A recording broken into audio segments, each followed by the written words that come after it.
Is it too high? No, that's fine. No, it's fine. Actually, higher is usually better because the noise reduction usually nerfs it a little. Cool. All right, so welcome to Conversations with my little bro. It's a conversation with me. I'm with my little bro. Yeah. So today I wanted to talk about specifically kind of like what we talked about last time. Sadly, I don't think we're gonna use that podcast, but I still wanna review a couple of the things that we talked about, which is like knowing your strengths. Yeah. So to review a little bit, I'm pretty sure that my strengths are that I am decision oriented. I can make decisions on the spot. I'm action oriented. I can make decisions on the spot. I can act under pressure. I think I'm very good at educating people. Yeah. Teaching them new stuff. Storytelling. And I think that applies to just many other things. For you, I think that your strength is that you're practical. You say that like you like to solve. Do you like to solve? I love solving problems, but I wouldn't say practical. I think it's practical. You say like, oh, the keys are here. Well, if I put a thing here, it's a practical thing. Well, yes, it is a practical thing, but it doesn't come from the fact that I'm practical. It comes from the fact that I like solving things. Okay. Yeah, I don't know. It's weird. You like solving things. Yeah, I mean, like I'm a writer. When I have a story, the way it comes up with is like I want to tell this specific message, and writing to me is like, how do I write this in a way that makes sense, that I can develop the characters? It's all problem solving to me. Mm-hmm. You know, I know some people like to write because they like to be creative and they like to, create characters and like out of these details and create a world. Meanwhile, I'm like, oh no, I want to send a direct message and I want to do it in a way that feels natural and like makes sense. It's like designing. Okay. So that's how I usually see things like.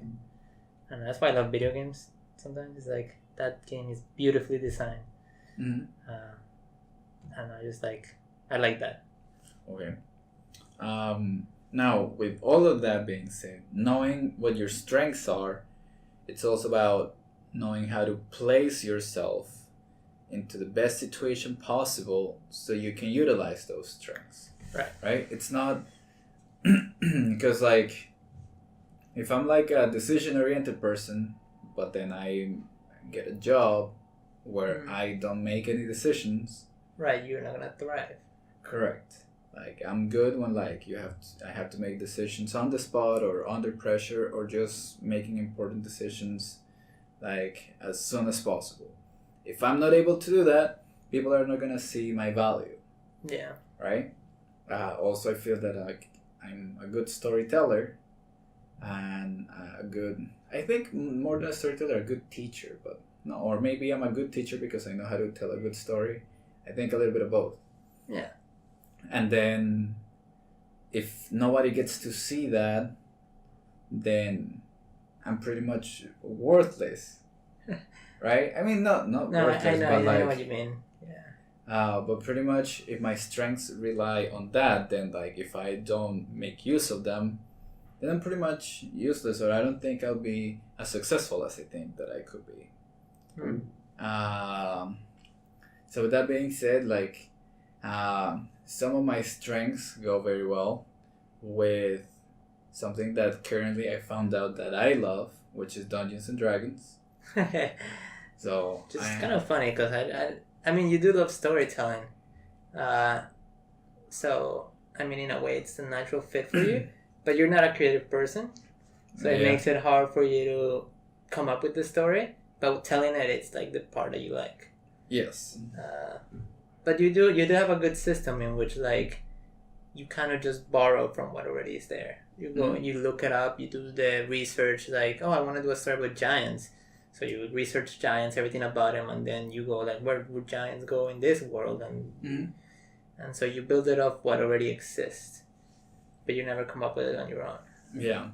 So I'm definitely not a creative person. I think that's something that I've talked about many times. That I think like I gave the impression that I'm creative, but I know for a fact I am not creative at all. I know that I just do things that people have already done, and I do them myself, and I take credit for them.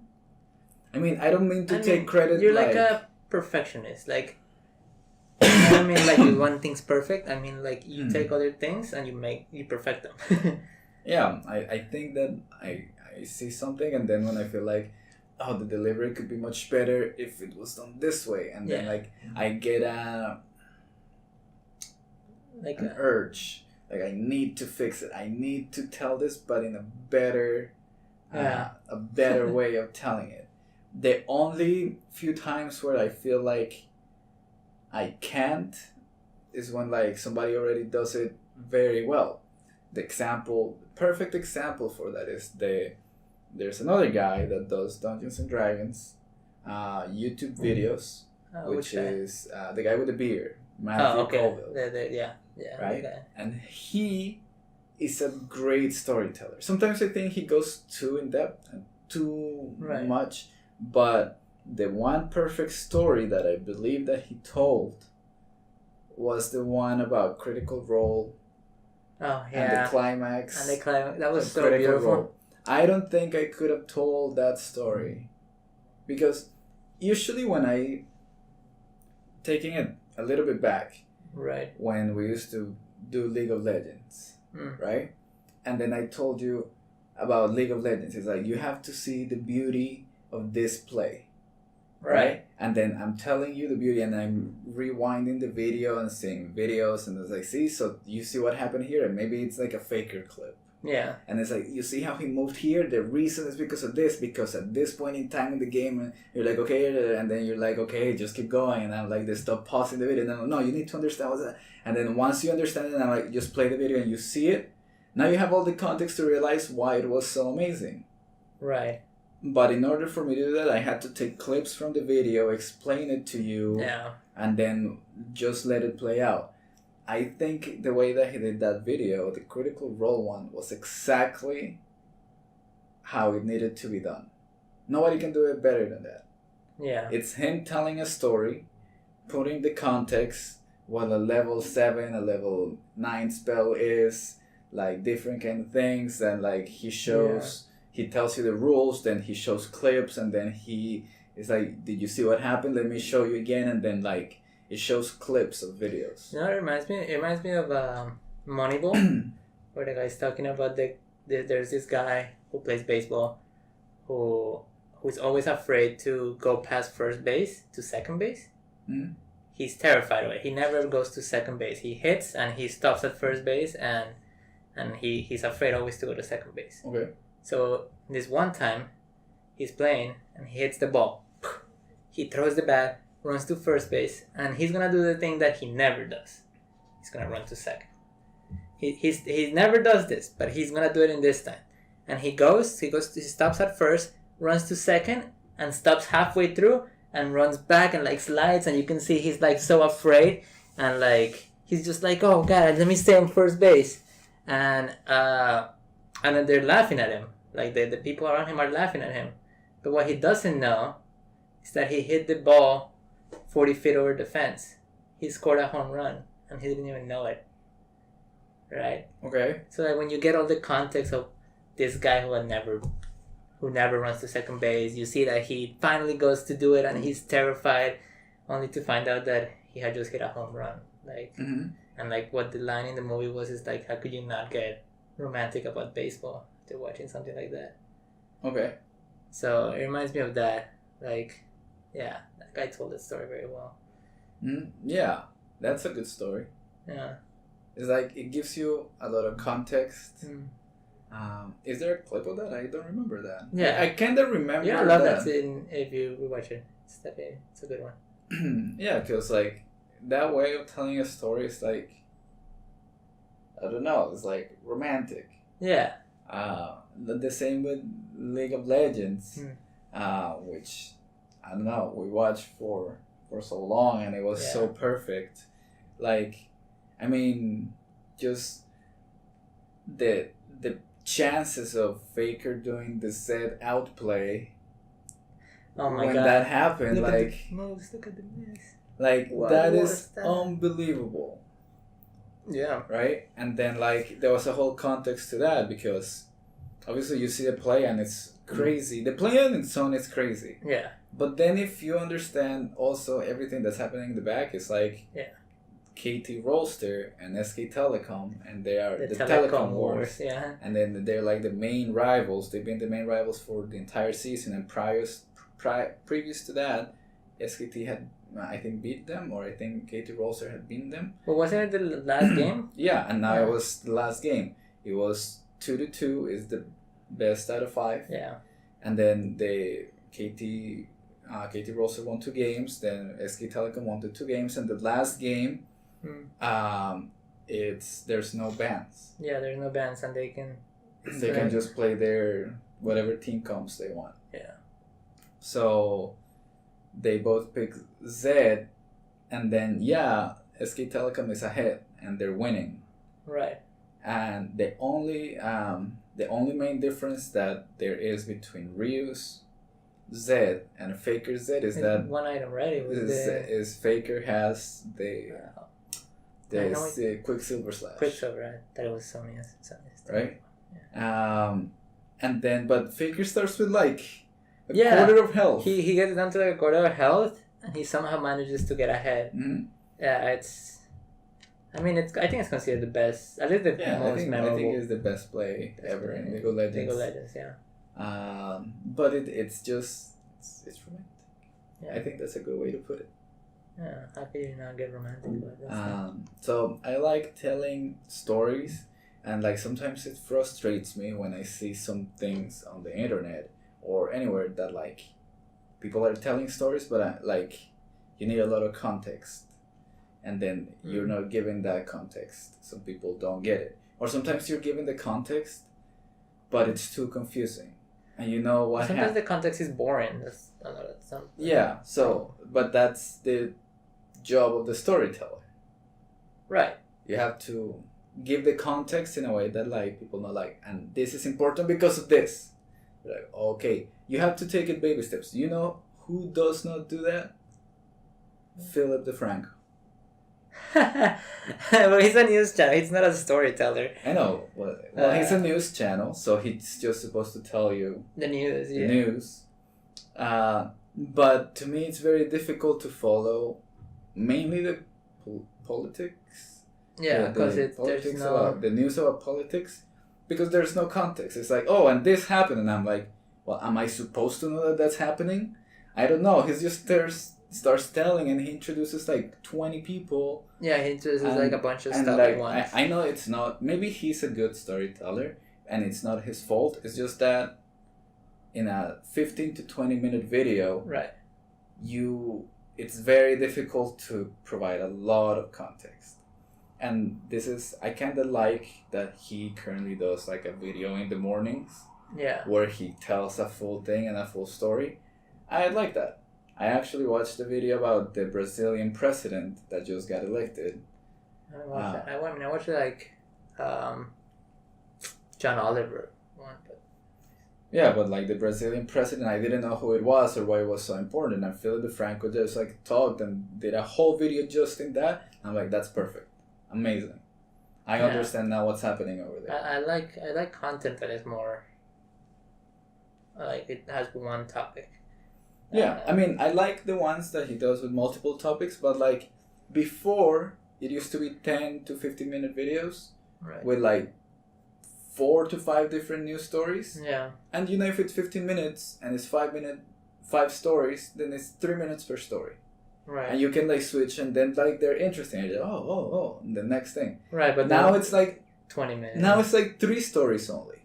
First story, then like all the amazing the awesome, cool things of the day. This is like The awesome second things of the story, day, and then like the last 10 minutes is one story. is one whole thing that has no context, and you're like, I don't want to watch this anymore. Yeah, I concur. So I think the format should be like, hey guys, like let's just get into it, and then maybe at the bottom have like first story, second story, third story, and like maybe the first story is about internet stuff. That's it, like categories. I mean, I think the thing that makes Philip DeFranco so good is the fact that he tells you he tells you the story, which he doesn't do it in a particularly great way, but because he just wants to get down to what is happening, and then since he has to shove in so many stories in one video, he doesn't worry about any of the context. But what makes him really unique and why people like him is the fact that he, at the end of each story, tells you his opinion. Mm-hmm. Unfiltered, like, oh, this is what I think of this story, and then he gives his opinion, and then he's like, but you don't have to agree with me. Tell me in the comments what you think. Like it's only my opinion. Yeah. And that's why he's so good. I think I don't think the storytelling part is what makes him stand out. I think it's the fact that he's just so honest about who he is. Yeah. So that's a good thing. I think he's good at, well, maybe he's not good at telling the story. He's good at telling his opinion about it. Yeah. But creating an environment. Yeah. Where people are able to also give their opinion. Like he is good at creating that environment. Yeah. That's a good point. That's why I think Philip DeFranco is great. But yeah, I think he could get better at doing each story individually. The thing is that it's hard for him. I mean, having a news network where he's the one that has to do all the news every single day.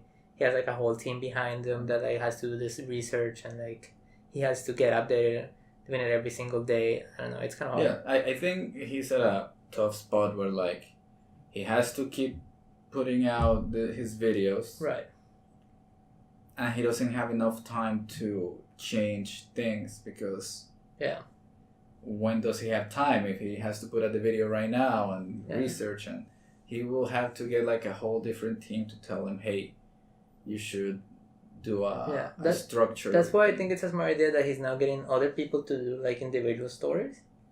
So now sometimes he releases like a video about like, oh, I learned how to register to vote, and he'll like, and it'll be like somebody from his crew. It wouldn't be him, and I think that's a good idea. I think he needs to get more people involved in the telling of the stories.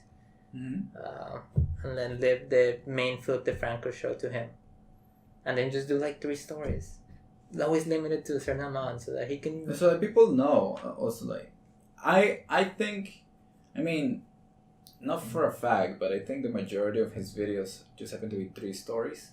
I mean, he tells multiple stories. Oh, this just got released, and this just got this, and there's this new thing, and like, but like that's today and awesome. And it's like a million things, and I'm like, I mean, that's awesome, but I could just go click those links. I mean, that's why it's good. Yeah. He gives out all the links I could go click and keep watching stuff. I mean, yeah, when I watch Philip DeFranco show, nowadays, what ends up happening is, like, I watch the first story, which is, like, the story that's popular in the community, like, that people in YouTube want him to talk about. Mm-hmm. Then he does the awesome stuff of today, which I love, because sometimes you discover cool shit from there. Mm-hmm. And then when he gets into the third story, that's when I either tune in and listen to it, or just tune out completely. There's no in between, you know. It's like, oh, this story is about, I don't know, the election, and it's like talking about taxes and much and shit, and I'm like, I don't want to hear this. Like, he's gonna talk for 10 minutes about that stupid topic, but sometimes it's like, oh shit, that guy from like, I forgot, like the Middle East that like got kidnapped or whatever. Yeah. Like that was like, oh shit, I want to pay attention to this. What happened? Like that's an interesting story. But because the last story is like 10 minutes and it's always the longest one, it makes it like either commit to it or not. I can't do like in between, you know. I can't put Philip DeFranco on the background, because once he gets to the last story, if you don't pay attention to one part, you're done. Yeah, at least for the very last one. And then sometimes in the last one, even if you're paying attention, I'm like, I don't even know half of these people. Yeah. Because it's politics, and I'm like, I don't know who that is. I mean, I know I'm supposed to know. Yeah. But like, now I have to go do the research, and then like now it's a lot of things. And then like, well, I'm not blaming him exactly. I think it's everybody's fault, but I'm saying it could be more. There's a better way to communicate it. Yeah. That thing. Changing topic. Another thing that I found out today is there's this guy called Michael Ovitz. Do you know who he is? No. Michael Ovitz is an American businessman, an investor, and a philanthropist. All right. This dude,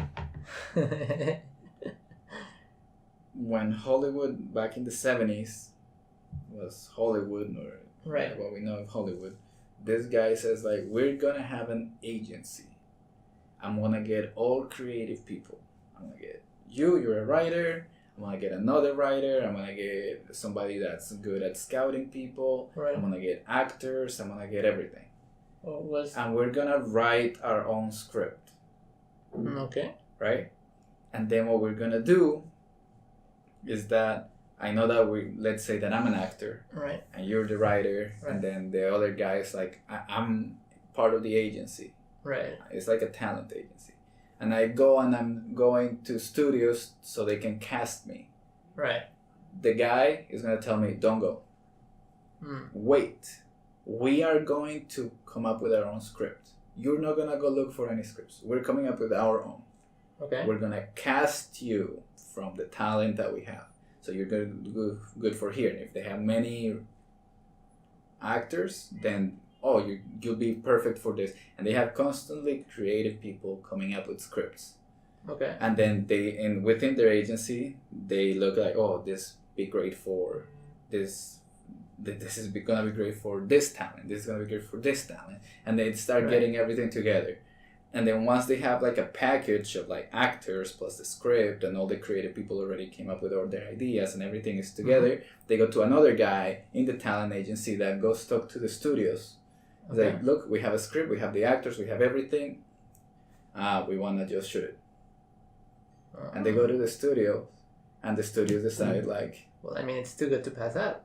yeah, and like if they pass it up, they go to the next one. He said that they gave them very little time to say no. It's like, take it or we're going. Right.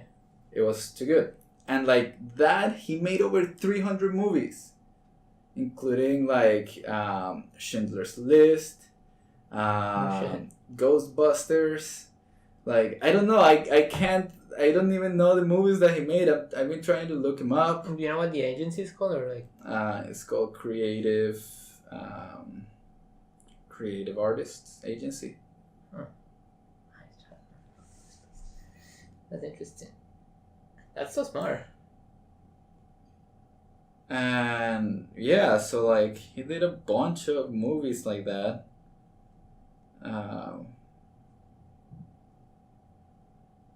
Leo DiCaprio was in it. Will Ferrell. I mean, Courtney Love, but whatever.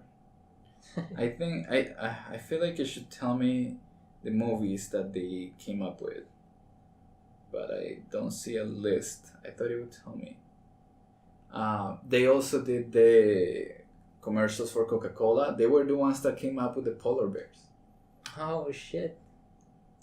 So they did more than movies. Yeah. So they're commercials. So like they have Lady Gaga, J.J. Abrams, George Clooney, Tom Cruise, Michael Douglas, Tom Hanks, Brad Pitt, Steven Spielberg, Meryl Streep. Like those are their talents now.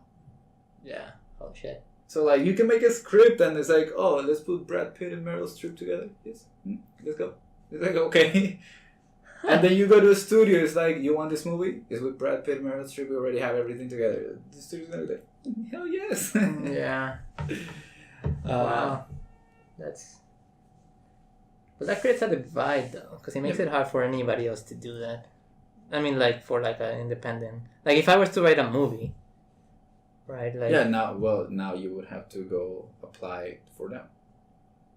right, but like that's the problem. It's like instead of like we're like hiring I don't know. It's like you already have to be in there to succeed. It's really hard if you're not. You know, it's kind of like the idea of like you can't do anything without an agent, right? Because you need somebody who has contact with that already.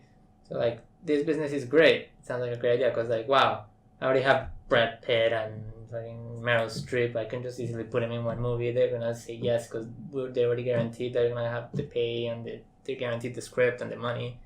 The studios, it's too good to pass up because like they already have the whole package. Mm-hmm. But what if like I'm just an independent writer? Then like, oh, I wrote this movie. Like, do I have to go through them now? Because nobody else is gonna take me unless I do that. It's gonna be really hard. So it like creates a separation between like those who want to start out and those who don't. Yeah, but well, I don't know how that works in that point in time, right? I don't know all of the logistics. Right. So maybe you can actually go to them, and then they would be the ones that get your movie, Right. and then Meryl Streep and Brad Pitt act out in your movie, and then it's Right. yours. But they go through their package. Yeah. I don't know if that's how it works.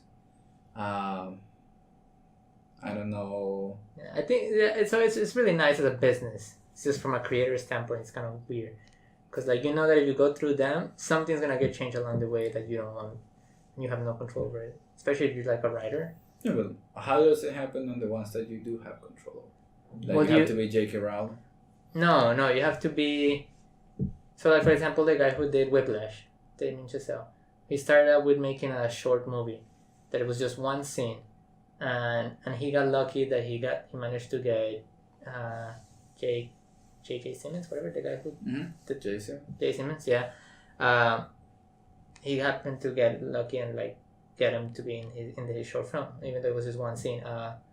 And then from there he went and showed it around to a bunch of film festivals, and people liked it. People thought it was really good, but there was no studio that was really. They were like, "How could you make a whole movie out of this?" Which was it was a scene about. It was like one of the scenes in Whiplash essentially, and one of the studios finally was like, "All right, fine, we'll give you this budget, like go make your movie." And like Whiplash was made under a really tight budget, but he had full control, so that was really good for him because when he made Whiplash, Whiplash was amazing, and they had a really small budget. And then once he had that reputation, he could do whatever he wanted, which is when he did La La Land, and now he's like, he has an Oscar for Best Director. Mm-hmm. So you have to go through that process. You can't just start out. You can't start out with La La Land script. You have to start out with something smaller. Yeah. Build your way up. Otherwise, you have to go through that process in which like a lot of the things change. Because if he would have pitched La La Land to a studio like that, they might have said yes to it, but they would have changed the script to fuck, and like they wouldn't have let him cast the stuff himself. They probably wouldn't have let him direct it. Mm-hmm. Because they want big names. They want like, oh, we're gonna let Steven Spielberg direct. Mm-hmm. So it's a give or take process. Yeah. It depends as to what your goal is. Yeah. If you want full creative control, you have to go through the really hard route. If you want your movie to just be made, then you go through the studios and through the bureaucracy. Yeah, but like before it wasn't like that. All the actors that wanted to go into stardom, they had to go to the studios and get casted, and the studios, you have to sell your scripts to the studios and everything. Right. And then like when you sell the script, and the studio starts casting people, and then it takes a while. Right. So yeah. So with these guys, it's like, we already have everything for you. Do you like the script? Yes or no? No. We go to the next door. Yeah. No, I think it's a great business deal. Like it's a great business. I think it's a brilliant idea. It decentralizes. Before you all go to the studios, now you go to an agency that sells everything.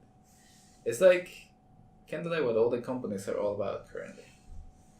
But kind of. Yeah, I see what you mean.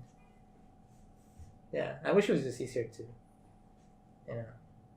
do it independently. Maybe I had something else I want to talk about. Oh yeah. So, Gary Vee. Yeah. Gary Vee did a speech for the Alabama football team. Okay. And then he was saying that the team, that like the ROI in life, is people, right, and happiness. So you have to be. It's not about how much money you get, but how happy you are. Right. And in order to be that happy, you need people. Yes. You cannot do it on your own. So he says like sometimes what happens is that a lot of college kids that are in the football team think that they are so cool. And therefore they ignore people in college, like they put headphones on. This is a very Hollywood thing, but what Gary says, he says something very Hollywood thing, but I don't know if it's true because I didn't get to live that. Right. It's like the college kids that are in the football team put headphones on, hoodies, and they just go through the hallways and they don't talk to anybody because they think they're that cool. You're like, oh shit, like. Right. Well, I don't know if that's 100% true, but for people that do that. Yeah, I don't think everybody does it. Right. I also haven't gotten to live it, so I don't know, but that's what I think is very Hollywood. I've seen it in movies. Right. I mean, if it's a stereotype, it's probably for a reason. Right. So he says that what these football players need to be doing is that they need to be talking to people. They need to be saying hello to everybody. Right. Like, hey, and like meeting people, because if you meet somebody and then you are their friends, that friend could be your next business partner. Right? Maybe you are a football star and you can get people and you're extroverted, and that guy has the know-how how to make a business. Like you guys, like what Gary Vee says, like you never know. You just need to keep talking to people and meet the next person and say hello. And then he says something that like I thought about you. He says like, if you're an introvert, it's gonna be very hard. Yep. Because if you're an extrovert, it's super easy. You just go talk to everybody and you just make friends casually because you just have chemistry with people and you just say hello. If you're an introvert, it's like it sucks for you, but you're gonna have to do the same thing. You're gonna have to say hello to everybody, and you're gonna have to get out there because the success in life and your happiness depends on other people. Right. Yeah. What do you think? I mean, I agree. It's just hard for me. I mean, it's really hard for me to see how, like, I know it happened, but it's hard for me to see, like, that saying hi to somebody is going to lead to potential business partner. Like, it's a big jump. So, like, I know I have to do it because it might happen, you know, and you don't know how things are going to turn out. But, like, just going through that first barrier of, like, oh, I have to say hi, but for all I know, that's just what I didn't have to say hi, you know? I don't know, it's just kind of annoying, but I get it, and it's like, he doesn't mean like hi and then just have a super conversation. Most of the time, for example, when I say hi, it's like, hey, how are you? Like, it's so good to see you. If it's, for example, if I don't do it in the building that we live in, I do it, but not all the time. And I think you've seen me. There's some people that we go on the elevator, and I've seen them for a while. Yeah. Like, hey, and then I strike up a conversation. Right. And then, like, over time, those little conversations just become like, oh, what do you do? Oh, hey, oh, that's cool. I say, wow, that's interesting. Hey. And then, like, at some point, not every time, but with you said hi to so many people, at some point you're going to find somebody that you're like, that's very interesting. You want to, like, get a cup of coffee and talk about some, like, opportunities and stuff. It's not one person. It's just you just have so many acquaintances. Yeah. And then you build up like a portfolio, and like you just say hi, like, hey, how's it going? And then like maybe part of it is also that I feel like I have nothing to talk about. It's like, oh, what do you do? It's like, oh, I just kind of write at home and I'm trying to get this book published, and it's like, that's it. And like, but don't talk about yourself. Well, right, but like, well, I'm not gonna open up with that. I'm not gonna be like, hey, I'm a writer, like, you know. But if they ask me what I do, I always feel kind of like, oh, I don't want to talk about it because I'm not successful or any good at it yet. Yeah. So that annoys me. Yeah, I used to have the same issue. So far, I stopped caring. Well, yeah, one of the things I've learned recently. I mean, I try not to mention it. Right. Like if they ask me, hey, so who do you live with? I live with my girlfriend. Oh, but I've seen your brother. I live with him too. Oh, he lives with you too. Yeah. I don't mention the permanent there. Yeah, I don't mention that I live with my parents. But if they ask me, and what about your parents? Yeah, they live in New York. But they live like, unless they ask, I won't say it. Right. But if they ask, I'm like, yeah, I live with them. And I don't have an issue. And it's like, it's all of you? Yeah. And the dog. And the cat. And we have a lot of visitors. It's the worst. Right? And I'm like, we're very Colombian, it's very Hispanic, we just live here until we get married and leave the house. I mean, I know it's not always like that. I just make a joke, kind of like to break the ice and to make it seem like it's normal. But I don't care. Right. Obviously, I don't bring it up right away because I don't want people to just be annoying about it. Right. But like, it's like, what do you do? I'll be like, I work at a real estate company. In this case, I can say that. Before that, it's like, I sell door to door. I work door to door. Yeah. Right? And then at the beginning, I didn't want to say that I sold door to door, but towards the end, I was like, I sell shit door to door. Yeah. And then like, and you live here, yeah. Who you live with? With my brother. He lives here with his brother. It's like, what does your brother do? it's like, what does your brother do? Oh, he's a writer. He just dropped out of college, and he is a writer. Like, so he sells shit door to door, and his brother dropped out of college. Like, They right? probably think we're some trust fund kid. Right? So they have to make that connection. Like, if they ask me, I'll be completely. It's like, I always tell you, it's like a salesman thing.